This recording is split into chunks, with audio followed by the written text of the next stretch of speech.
नमस्कार, उत्तराखंड समाचार में आपका स्वागत है। मैं हिना जोशी छेत्री। आइए सबसे पहले नजर डालते हैं आज के मुख्य समाचारों पर। प्रदेश भर में भारी बारिश के चलते 296 सड़कें अभी बंद। बद्रीनाथ मार्ग को खुलने में लग सकते हैं 3 से 4 दिन। बंद सड़कों को खोलने का काम जारी।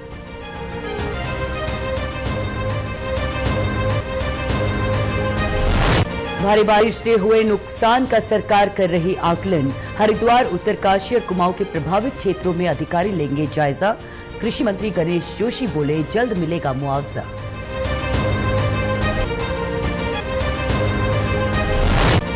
अल्मोड़ा के प्रभारी मंत्री डॉक्टर धन सिंह रावत ने की आपदा और अन्य विभागों की समीक्षा। अधिकारियों को तत्काल समस्याओं के समाधान के दिए निर्देश। अल्मोड़ा मेडिकल कॉलेज से संबद्ध बेस अस्पताल में किया MRI मशीन का लोकार्पण।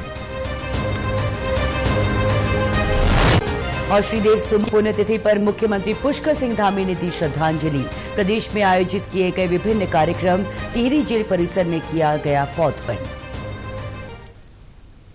और अब समाचार विस्तार से। भारी बारिश के कारण बद्रीनाथ राष्ट्रीय राजमार्ग गौचर के पास कमेड़ा और चमोली में पांडुआ खाल से कर्णप्रयाग के बीच काली माटी के पास चट्टान खिसकने से पूरी तरह से ध्वस्त हो गया है। गंगोत्री और यमुनोत्री राष्ट्रीय राजमार्ग बार बार बाधित हो रहे हैं। चमोली के जिलाधिकारी हिमांशु खुराना ने भूस्खलन प्रभावित स्थल का दौरा कर स्थिति का जायजा लिया। उन्होंने अधिकारियों को राष्ट्रीय राजमार्ग को दुरुस्त करने के निर्देश दिए हैं। साथ ही भूस्खलन रोकने के लिए जरूरी कदम उठाने को भी कहा है। राष्ट्रीय राजमार्ग को सुचारू करने में 3 से 4 दिन लग सकते हैं। वहीं प्रदेश भर में 296 मार्ग बंद हैं। अधिकांश मार्ग ग्रामीण क्षेत्रों के बाधित हैं। इसके अलावा एक राष्ट्रीय राजमार्ग 12 राजमार्ग भी यातायात के लिए बंद हैं। इन मार्गों को खोलने के लिए करीब 240 विभिन्न तरह की मशीनों को तैनात किया गया है। लोक निर्माण विभाग लगातार बंद मार्गों को खोलने के प्रयास में जुटा है। मानसून सीजन में भारी बारिश के चलते प्रदेश भर में भारी नुकसान हुआ है। खासकर किसानों की खेती को सबसे अधिक क्षति पहुंची है। हरिद्वार जिले में जलभराव होने के कारण किसानों की फसलें पूरी तरह से बर्बाद हो गई। उत्तरकाशी जिले में भी बादल फटने की घटना से आए उफान के कारण नदी किनारे के खेती को भारी नुकसान हुआ है। कृषि मंत्री गणेश जोशी ने कहा कि एक दिन पहले ही हरिद्वार का दौरा कर नुकसान का जायजा लिया है। उन्होंने कहा कि आगामी 27 जुलाई को प्रदेश के कृषि सचिव हरिद्वार जिले में कैंप करेंगे और किसानों की समस्याओं को सुनेंगे।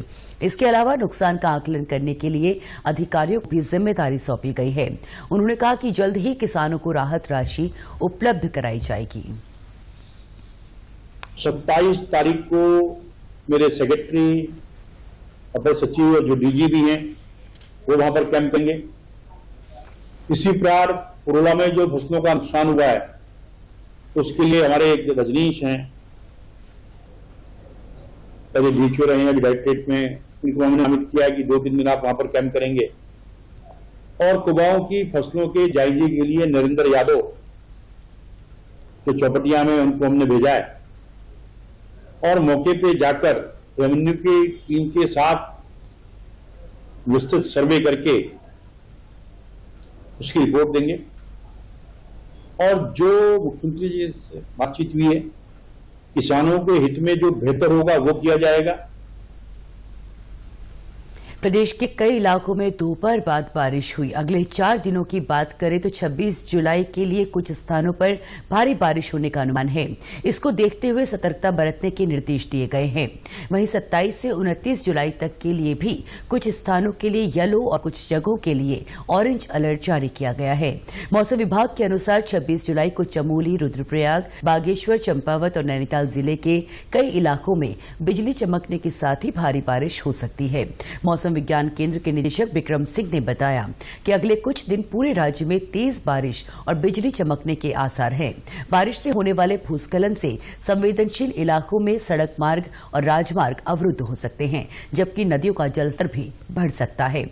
ऐसे में पहाड़ के साथ ही मैदानी इलाकों, खासकर हरिद्वार जिले में जलभराव की समस्या हो सकती है। इधर हरिद्वार जिले में प्रशासन की ओर से अलर्ट जारी कर दिया गया है। अल्मोड़ा में कैबिनेट मंत्री और अल्मोड़ा के प्रभारी मंत्री डॉक्टर धन सिंह रावत ने जिले में आपदा प्रबंधन को लेकर विभागवार समीक्षा बैठक की।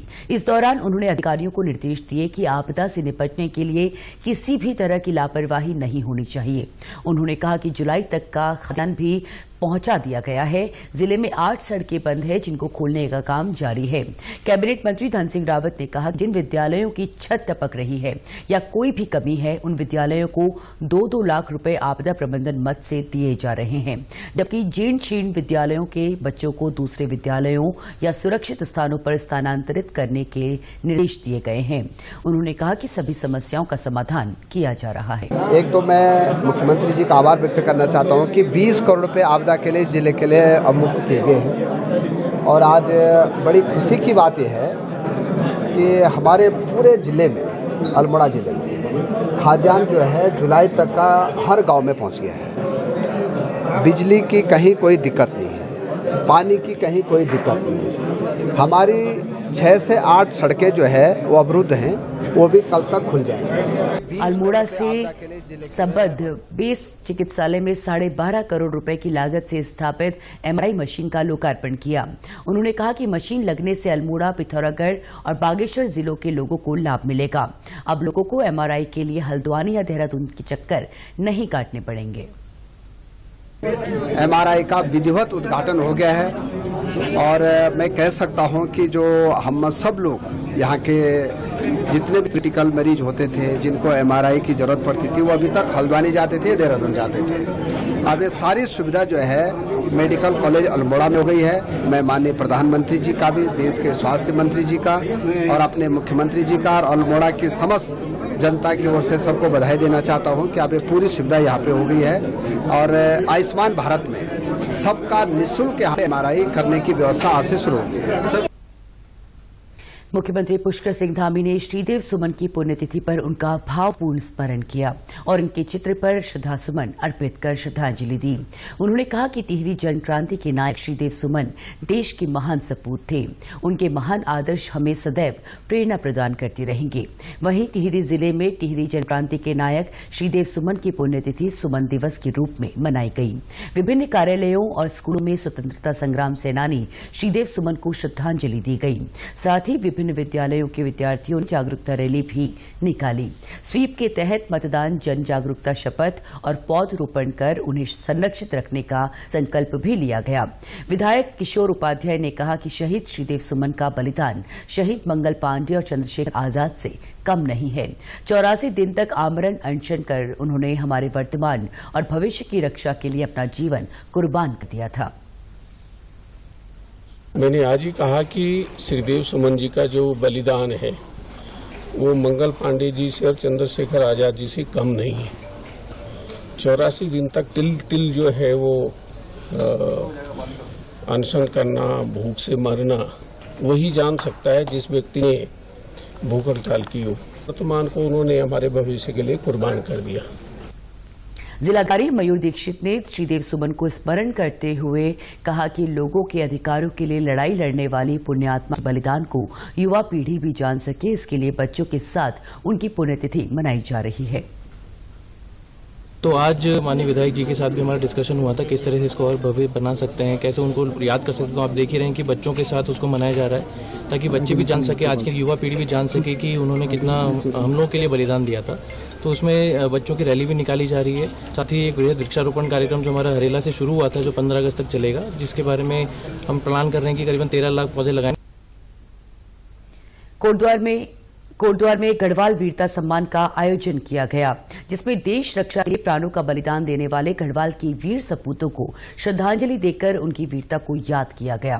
कार्यक्रम के दौरान उनके परिजनों को सम्मानित किया गया। इस अवसर पर विधानसभा अध्यक्ष ऋतु खंडूरी भूषण ने कहा कि आज उन्हें गर्व महसूस हो रहा है कि वे वीर शहीदों को याद कर रहे हैं और उनके परिजनों का सम्मान कर रहे हैं। देश के प्रत्येक युवा को शहीदों से प्रेरणा लेनी चाहिए।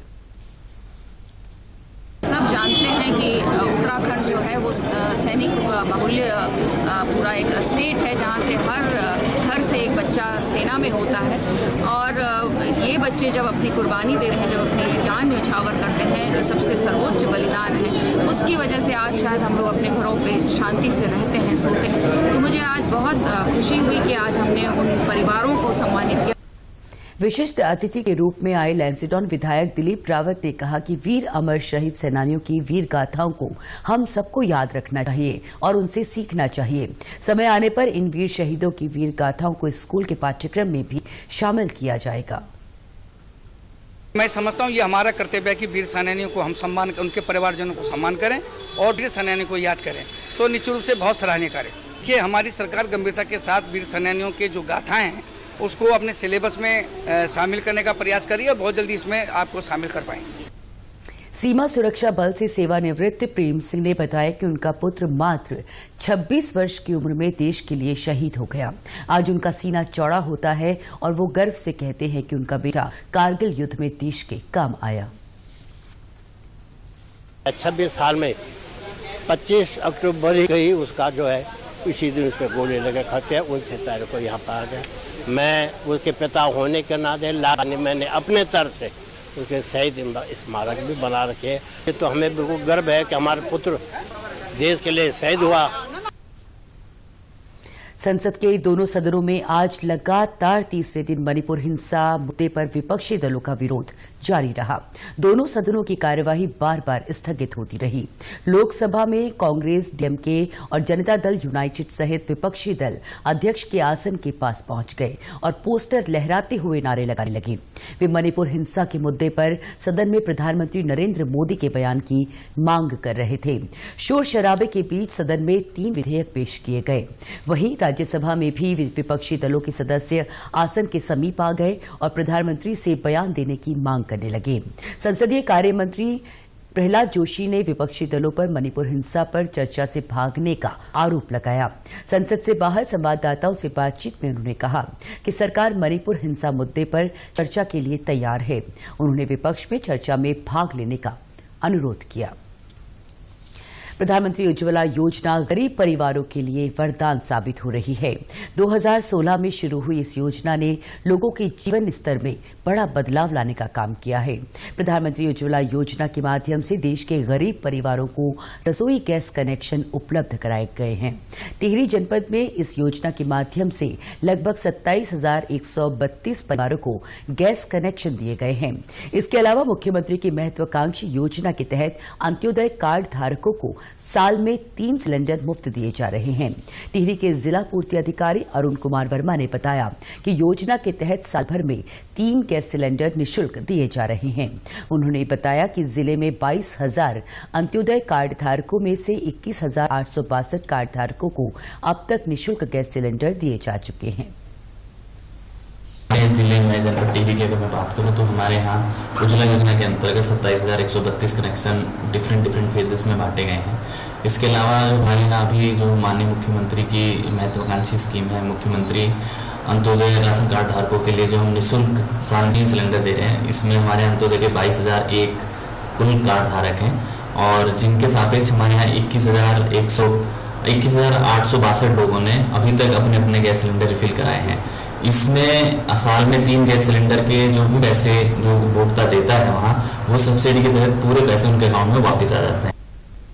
योजना से लाभार्थी भी खासे खुश हैं। हेमलता का कहना है कि उनको पहले खाना बनाने के लिए जंगल से लकड़ियां लानी पड़ती थी, लेकिन जब से प्रधानमंत्री उज्ज्वला योजना के तहत गैस कनेक्शन मिला है, तब से लकड़ियों के धुएं से छुटकारा मिल गया है।